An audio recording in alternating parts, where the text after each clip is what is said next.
નમસ્કાર દર્શક મિત્રો, હું છું બાબા સાહેબ. વિજાપુરની ખબરમાં આપનું સ્વાગત છે.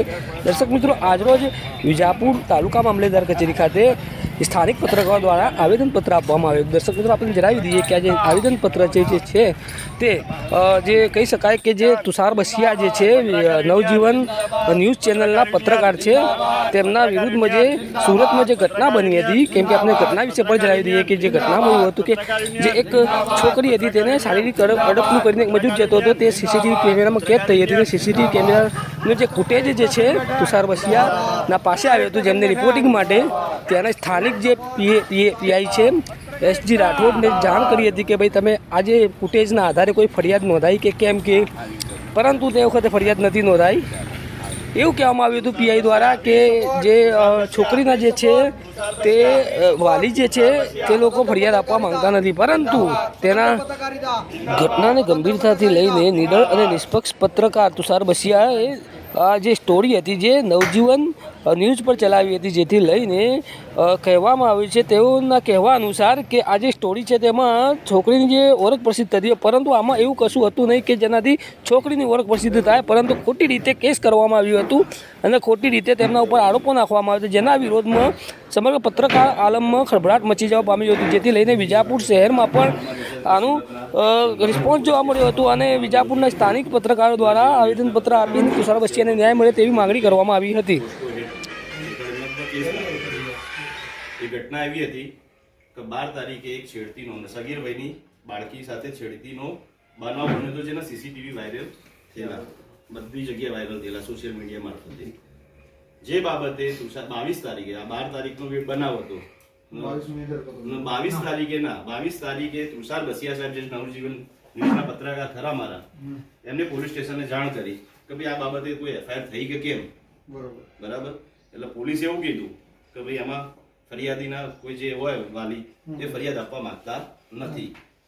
એટલે એમ કીધું કે એમને કીધું કે મારા સૂત્રો એવું કહે છે કે ત્યાં એમની સોસાયટી સાથે એના વાલી એમની સોસાયટીના 25 માણસો સાથે પોલીસ સ્ટેશનમાં આવ્યા હતા, તો જો ફરિયાદ આપવા માંગતા ન હોય તો કેમ આવ્યા હતા, અમારે જાણવું છે. હા, એવું કીધું. અને ચલો માની લો કે આ તો બહુ ગંભીર ગુનો કહેવાય, જે સરકાર મોટી મોટી વાતો કરી રહી છે અત્યારે કે સ્ત્રીનું સલામતીને અંગેની, તો એ બાબતે તમારે જો ફરિયાદ વાલી ના આપતો હોય તો તમારે શો મોટો લેવી પડે, સ્વતઃ સંજ્ઞાન લેવી પડે, અને પોલીસે પોતે ફરિયાદી થવું જોઈએ. આવી ગંભીર બેદરકારી રાખી છે. એટલે પોલીસને આ વસ્તુ સામે કોઈ સવાલ કરે તો જે તે પીઆઈ ના બધું ગમ્યું નહીં, સિંગણપુર એટલે ગમ્યું નહીં એમના સાહેબ. એટલે ગમ્યું નહીં એટલે શું કર્યું, 22 તારીખે એમને પછી એમને પોતાના ન્યૂઝમાં ચલાવ્યું કે ભાઈ આવી રીતનું છે. હા, 24 તારીખે ચલાવ્યું. અને 24 તારીખે જે વિડીયો એમને ચલાવી ન્યૂઝ બનાયા, એ જ સાંજે પત્રકાર તુષાર બસિયા પર પોસ્કો જેવી ગંભીર ગુનાના આરોપી બનાવી દેવામાં આવ્યા. એમને બધા નિયમોનું ધ્યાન રાખ્યું. જે વિડીયો ચાલ્યો એમાં જે બાળકી હતી એનો ચહેરો બ્લર કરી દીધેલો, એનું ક્યાંય નામ નથી દીધું, બધા જે પત્રકારિતાના જે નિયમો આવે એને બધાની રીતે ફોલો કરી દીધું. તેમ છતાં પોલીસનો ઈગો હર્ટ થઈ ગયો અને પોલીસ સામે પ્રશ્ન પૂછવાના બદલામાં ઇનામમાં એમના પર ફરિયાદ દાખલ કરવામાં આવી છે. તો અમારી સાહેબ અમારા પત્રકાર વિજાપુર તાલુકાના પત્રકાર મંડળોની અમારી રજૂઆત છે કે સરકારશ્રીને અમારી રજૂઆત પહોંચાડો, નવા ખોટા કેસમાં તેમને બહાર કરવામાં આવે અને સાચા ગુનેગારોને પકડવામાં આવે એવી અમારી માંગણી છે. પત્રકાર ઉપર આવી રીતે ફરીથી કોઈ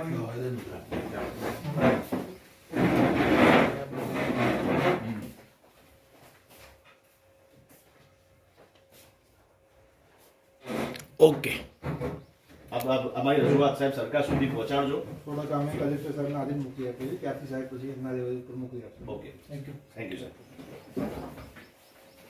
સમાચાર બનાવો બાકી હા, પણ હવે આ ફોન આવતો ફોન સાયલેન્ટ કર દો, એરોપ્લેન પર નાખો. તમારે બહુ ફોન આવતા યાર, નરેન્દ્ર મોદી હું મામલેદાર કચેરીમાં છું ને 2 મિનિટમાં ફોન કરું તમે. એલા બંધ કર. પત્રકાર યુનિયન જિંદાબાદ, પત્રકાર યુનિયન જિંદાબાદ, પત્રકાર યુનિયન જિંદાબાદ, પત્રકાર યુનિયન જિંદાબાદ, પત્રકાર યુનિયન જિંદાબાદ, પત્રકાર એકતા સંગઠન જિંદાબાદ. तुषार भाई तुम आगे बढ़ो, हम तुम्हारे साथ हैं, तुषार भाई तुम आगे बढ़ो, हम तुम्हारे साथ हैं, ઓકે. एसोसिएशन जिंदाबाद।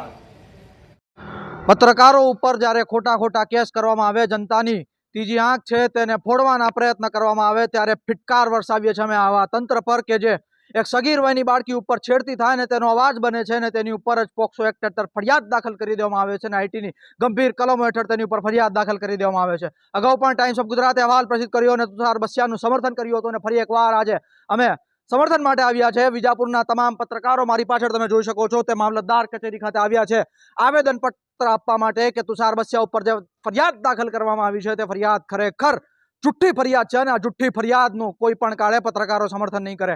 કદાચ તંત્રને એવું લાગતું હોય કે પત્રકારોને હેરાન કરવામાં આવશે તો પત્રકારો અંદર વિખવાદમાં ઉલઝાઈ જશે, પરંતુ આ તંત્રને જણાય કે આ જમહુરિયતનો ચોથો ખંભો છે પત્રકાર, જનતાની ત્રીજી આંખ છે પત્રકાર, અને જો પત્રકાર ઉપર ક્યારે પણ આવી રીતે અત્યાચાર કરવામાં આવશે, આવી રીતે ખોટા કેસ દાખલ કરવામાં આવશે તો પત્રકાર કોઈ પણ કાળે તંત્ર સામું ઝૂકવામાં માનતો જ નથી ને આગળ પણ નહીં માને તેવી શક્યતાઓ પૂરેપૂરી છે. નમસ્કાર, ટાઈમ્સ ઓફ ગુજરાત જોઈ રહ્યા છો તમે, હું છું તમારી સાથે મોહિબ વોહરા.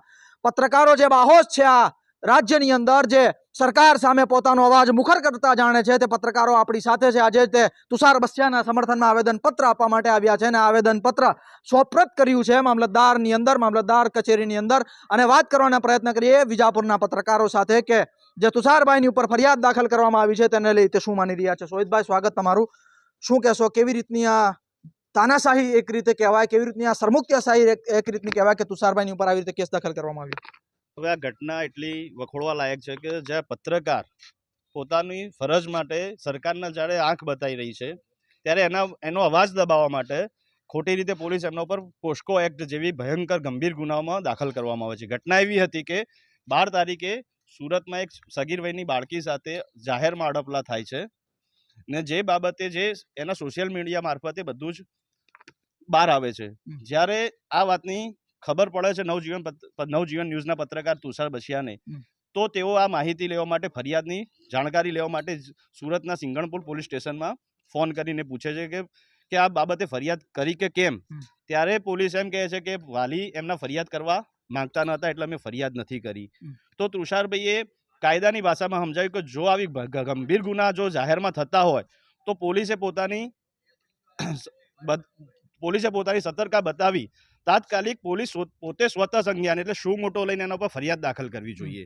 અને આ બાબતનો રિપોર્ટ એમને ન્યૂઝ ચલાયા 24 તારીખે પોતાની નવજીવનનો, તો જેથી પોલીસનો ઈગો હર્ટ થઈ ગયો. પોલીસ સામે પ્રશ્ન કરવાના ઇનામ રૂપે તેમની ઉપર મૂળ આરોપીને બાજુમાં રાખી અને નવજીવન ન્યૂઝના તુષાર બસિયા ઉપર ગંભીર ગુના હેઠળ એમની ફરિયાદ દાખલ કરવામાં આવી, જેના સમર્થનમાં, તુષાર બસિયાના સમર્થનમાં પોલીસે કરેલી કાર્યવાહીના વિરોધમાં અમે આજે વિજાપુરના તમામ પત્રકારો એક થઈ મામલતદારશ્રીને આવેદનપત્ર આપ્યું છે. આવેદનપત્ર આપી અમે અમારી રજૂઆત કરી છે કે આવી પત્રકારોનો અવાજ દબાવી સરકાર શું ઈચ્છે છે, પત્રકારોનો અવાજ દબાવી સરકાર શું અમારી ચોથી જે જાગીર કહેવાય એને ચૂપ કરી દે છે. એટલે આવું ન થાય અને તુષાર બસિયા સામે કાયદેસરની કાર્યવાહી ન થાય અને તેમને ન્યાય મળે તે સારું અમે આવેદનપત્ર આપ્યું છે. બીજા પણ પત્રકાર આપણી સાથે છે. બાબાભાઈ, શું કહેશો, આ જે રીતે જમહુરિયતની ચોથો કંબો છે તેને પાડવાના પ્રયત્ન થઈ રહ્યા છે, જનતાની ત્રીજી આંખને ફોડવાના પ્રયત્ન થઈ રહ્યા છે તંત્ર દ્વારા, કેવી રીતની તમે જુઓ છો આ પરિસ્થિતિ? સૌપ્રથમ તો જે રીતે વાત કરી સુહિતભાઈએ જણાવ્યું કે આજના યુગમાં જે સમય જે છે, પત્રકારોનું ખરેખર જે કામ છે ન્યાય પાવાનું, પત્રકારો પ્રજા માટે છે, લોકો માટે છે, લોકો માટે અમે બધા છીએ. અમે પ્રજાની વાચાઓ લઈને જે તંત્ર સુધી પહોંચાડીએ છીએ, અમે કોઈના ઉપર દોષ નહીં આપતા, પરંતુ અમે બતાડીએ છીએ કે તમારા આ જે શાસનમાં છે તમારી સ્થિતિ શું છે, ત્યારે તમે અમારા ઉપર કેસ કરો ને અમારા ઉપર આ રીતે ખોટી ફરિયાદો કરતા હો તો પીઆઈ જે રાઠોડ સાહેબ છે તેમને પણ જણાવવાનું થાય છે કે તમને પહેલાં એ ફરિયાદ ના સૂજી કે પહેલાં જાહેરમાં રપલા કરતો હોય, હું કહી ના શકું એવો વિડીયો હતો, એમને સુધી પહોંચ્યો હતો સાહેબ. એ જે 12 દિવસ પછી આ વસ્તુ બનેલી છે, એમને કવરેજ હાલ નથી કરેલો, એમને કવરેજ 12 દિવસ પછી કરેલો છે. તુષારભાઈ એ જે કવરેજ કરેલું છે 12 દિવસ ને એ પણ ફોન કરીને કવરેજ કરેલું છે કે સાહેબ તમે આ વિશે, આ ગુના વિશે શું હાલ સુધી નોંધ લીધી? તો સાહેબ શું કહેશે કે ભાઈ અમારા જોડે જે ફરિયાદ નહીં, વાલીએ કોઈ ફરિયાદ નથી, કે શું આ બાબતે ખરેખર વાલી કદાચ ફરિયાદ ના આપે તો પોલીસ ફરિયાદ બની શકે છે. એના અનુસંધાને થોડી તસ્દી રાખી હોત તો કદાચ ન્યાય મળી શકતો, એ છોકરીને બી મળતો, જે નાની છોકરી હતી એને બી, ને આરોપી જે ગુનેગાર પકડાઈ જતો, પરંતુ એમને ઉલટી દિશામાં કામ કર્યું છે, તદ્દન ખોટી દિશામાં. એમને જ્યાં ફરિયાદ નથી કરવાની એની જગ્યા પર જે વાલીઓને કહી અને જે પત્રકારના ઉપર ફરિયાદ કરાવી, તો આ ક્યાંનો ન્યાય છે સાહેબ? આ ખોટી રીતે તમે જોઈ શકો છો કે આજે આવી બનાવો બનતા સુરત જેવા મોટા શહેરની અંદર તો ખરેખર નોંધનીય કિસ્સો છે અને આવા કિસ્સાઓ ના બને એના માટે તકેદારી રૂપે ખુદ સરકાર જે આજે નરેન્દ્રભાઈ મોદી સાહેબ પણ કહે છે કે જે આ જે ગુનાઓ બનતા હોય છે એને પોસ્કોની કલમ પણ એના માટે જોગવાઈ કરવામાં આવી છે. ત્યાં ખોટી કલમો લગાવી પત્રકારોના ઉપર લગાવી અને તંત્ર શું સાબિત કરવા માંગે છે? શું અમારો અવાજ દબાવવા માંગો છો? પત્રકારનો અવાજ દબાવવા માંગો છો? તો જે રીતે તમે જોયું કે પત્રકારો આ બાહોશ પત્રકારો વિજાપુરના આજે આવ્યા છે મામલતદાર કચેરી ખાતે તુષાર બસિયાના સમર્થનની અંદર અને આ પત્રકારોને પણ અમે સલામ કરીએ છીએ. ખાસ કરીને તુષાર બસિયાની ઉપર જ્યારે કેસ દાખલ કરવામાં આવ્યો, તુષાર બસિયા ઉપર જ્યારે ફરિયાદ દાખલ કરવામાં આવી ને તે પણ પોક્સો હેઠળ આઈટીની ગંભીર કલમો હેઠળ ને તેના તુષારભાઈના સમર્થનની અંદર આવેદનપત્ર આપવા માટે આ વિજાપુરના બાહોશ પત્રકારો આવ્યા છે. અમે આ પત્રકારોને પણ સલામ કરીએ છીએ ને નવજીવન ન્યૂઝની જે ટીમ છે પ્રશાંત દયાલ સહિત તુષાર બસિયા અને અન્ય ટીમ છે તેમને પણ અમે અમારા માધ્યમ વતી સલામ કરીએ છીએ અને સમર્થન આપીએ છીએ તુષાર બસિયાને અને કહેવા માંગીએ છીએ કે ભલે તંત્ર ગમે એટલા અડપલા કરવાની ગમે એટલી છેડતીઓ કરવાની તમારી સાથે કોશિશ કરે, તંત્રમાં રહેલા અમુક નબીરાઓ તમારી સાથે છેડતી કરવાનો પ્રયત્ન કરે, અમે